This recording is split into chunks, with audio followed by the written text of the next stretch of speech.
og endnu et år fuld af indtryk og oplevelser står til anskuning. Og hvilket år? Det var året, hvor Forvejens Efterskole årgang 0607 indtog efterskolens gange og udfyldte pladsen efter de gamle elever. Nervøse og spændte stod de i døråbningen til skolen den 13. august. Mange af måneders venten var endelig overstået, men der gik ikke længe før der var smidt ubrydelige lænker mellem de 102 elever. Den første uge i skoleåret blev brugt på blandt andet, som via Prinskemalen. Det er mig. Havde den store ære af at opleve. Det var en stor oplevelse, der blev budt på rundvisninger på skolen og rundt i den kongelige stad Horne. Det var året, hvor tyskholdet indtog vores naboland Tyskland, og her for første gang skulle man rent faktisk snakke tysk for at løse opgaverne. Men må ikke der sneg sig nogle engelske eller danske ord ind imellem sætningerne. På vejen hjem blev der købt slik og sodavand og diverse andre ting til den helt store elefantorden. I december tog hele skolen til Lysets by nummer 2, Aarhus, til juleindkøb og museumsbesøg. Her blev der købt julegaver til venner og bekendte, og der blev også til et lille besøg i den gamle by.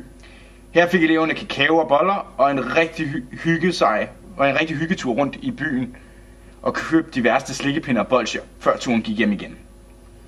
Hele december blev brugt af et par initiativrige elever til at lave en julekalender, hvor handlingen tog udgangspunkt i en fjernbetjening og en påskehare.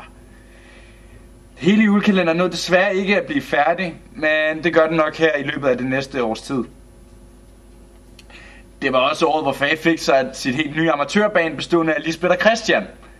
Og resultatet var både skrækindjagende, forfærdeligt og tragisk. Men de fik alligevel sig en lille fanskue. Bemærk ordet lille. Jeg vil forresten også benytte mig af chancen til at sende en hilsen til vores udstationerede i andre lande. Og jeg tænker naturligvis på Natur og Frilufts, som snart drager til Norge. Og en hilsen skal der også gå til søens folk. Her tænker jeg på de nyuddannede dykkere, som vi fik i årets løb. Godt gået til dem. Til sidst skal der også som sædvanligt gå en hilsen til de udlandsdanskere i Grønland og Færøerne.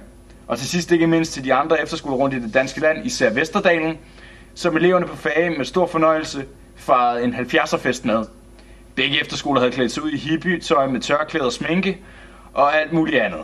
Og så blev der ellers festet sent ud på aftenen af et band, som spillede de kendte 70'er hits. Vi håber på, at 2007 bliver mindst lige så begivenhedsrigt som 2006 var, både på endnu flere oplevelser og eleverne på Forvejens